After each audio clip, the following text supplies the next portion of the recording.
So let's talk about a couple of the specific songs. And I mentioned Kim and Jesse before. That is a song, sort of. I guess the idea is two girls, right? And Yeah, the idea is the story is like two girls having like a drug experience, and it's all about psychedelic, experience, and so yeah, I mean the lyrics are a bit cheesy, but I kind of like it like that. Right. I think it fits good with the music actually. And what is the line in the shadows? Someone waits in the shadows. Somebody lurks in the shadows. Lurks in the shadows. Yeah. And this is all part of this drug sort of. Yeah. thing? Yeah. I mean, I like when the lyrics in music are a bit mysterious. When there is this kind of mystery around, and when you don't really know what the writer wants to say, or it's. Right. I like that. Right. Now that was one of the examples of a song where you kind of challenged yourself to write a compact song with a hook, right? Yeah. A pop song. There are like 4 or 5 songs in the record like that. I mean, it's. I wanted to. I mean, the part of the challenge was to create this kind of pop song with a verse, a chorus, a verse, a chorus, with a simple structure. It was new for me to do it, but I'm really proud of it actually, because yeah. I mean, and I worked with Ken Thomas and Ewan Pearson, 2 big producers, right. and so they helped me to achieve this record. So and yeah, I don't think I could have done this album just alone, Right. So I'm glad they could help me to achieve that. And then Graveyard Girl. If it's not the best known M83 song, it's on its way to being it, I think, because everyone talks about that song. Everyone I know who loves the album. Really? Yeah, absolutely. Did you feel like you'd sort of written something special when you did that song? No, the idea with this song was to recreate this kind of new wave sound from the 80s, like bands like New Order and stuff like that, and yeah, I like this kind of pop feeling about it, and on the same time there is this kind of noise sound in it. It's the sound is a bit like My Bloody Valentine songs as well, so it's a mix of a pop song and a noisy rock song. I mean, I kind of like this song as well. I mean, and yeah, and the lyrics on this song are really, really cheesy. Well, the thing is, musically and lyrically, whenever you start to talk about 80s, I think cheesy is a word that is not too far from people's minds, Yeah. But I think a lot of people have affection for that period anyway. And me too. I mean, Yeah. I think that there is something beautiful about cheesy lyrics and cheesy sounds, and I mean, yeah, my relationships to the 80s music is really sincere, and there is no irony at all Right. about my music relationship to the 80s music. I mean,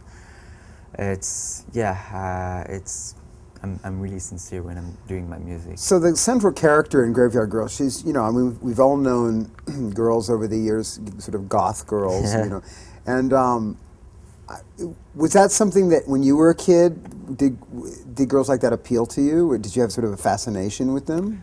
Yeah.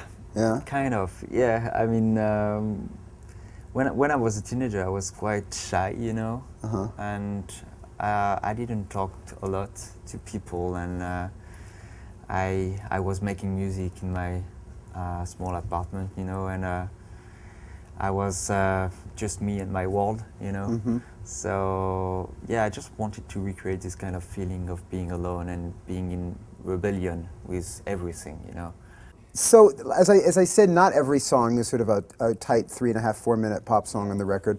Couleur is one of the longer tracks on the album. Yeah. It's a bit dancey, more dancey kind of song. Can you talk a bit about that? Yeah, Couleur is my vision of what a dance track should be for me. It's like very cyclic and very repetitive. Always the same chords over and over, and just like a building of layers of tracks, and this is certainly my favorite song of the album, definitely. And it's Ewan Pearson, one of the producers. He did like a really great job on this song. He worked a lot on the percussion stuff and the drumming, and And yeah, I mean, we wanted this track sound like a liquid song, you know. And yeah, I'm really proud of that song. I mean, it sounds really good. This is definitely a track which is made to play live. Right. You mentioned earlier, you know, how cinema has influenced your music almost really from the beginning. And cinematic is like the adjective that I think comes up over the years, time and time again, people talking about M83 records. When you write, do you sort of, is there a visual element to your creating music as well? Do you sort of imagine either a scene or characters or? Yeah, I mean, when I'm composing music, I always have an image in my head while I'm playing my keyboard. So, yeah, I think it's important for me to dream when I'm making music, and because my connection to cinema is really strong and really powerful. I mean, I'm watching a lot of movies since I'm a kid, and cinema is certainly more important for me than music. So yes, this is a big influence for me. What kind of, like, other directors besides John Hughes that you're a big fan of, or? Oh, this is difficult to say because I love so much different kind of movies and different kind of directors. But yeah, one of my favorite is Greg Araki. I love him, and Werner Herzog as well, German director, and Wim Wenders, and yeah, David Lynch, of course. A couple other songs. We Own the Sky is sort of this ethereal track on the record that is one of my favorites, and actually was used by Urban Outfitters, right? Yeah, for the website. Yeah. Right, for their website, yeah. Were you happy with that, what they did with it? It's something like... Yeah, I think it looks cool. Yeah, I really like it. It could almost work as a video on its own. Yeah. Yeah. Anything in particular about that song that you could share, We Own the Sky? This song is, I mean, the biggest influence for this song is certainly the album from the Cocteau Twins called Even or Las Vegas. This is my favorite Cocteau Twins album. And with Ken Thomas, we talked about it, and we really wanted to recreate the same guitar sounds of the Cocteau Twins album. And so we put a lot of chorus and reverb on the guitar sounds to make it sound like really dreamy and very warm. So it was a good challenge to do that, and it was really fun. We worked on all night long on just a guitar sound, you know. It was really fun. We were so tired at the end, and it was really cool. Have you ever had a problem with the idea of licensing your music for things like that? I mean, it depends of the commercial of the product, you know. I mean, I won't let anybody use my music if I'm not happy with the product, or yeah. Because I think, yeah, I mean, it's too important for me to have a good image of my music. So I'm really careful with it. Really, I really choose the things I really want to do it.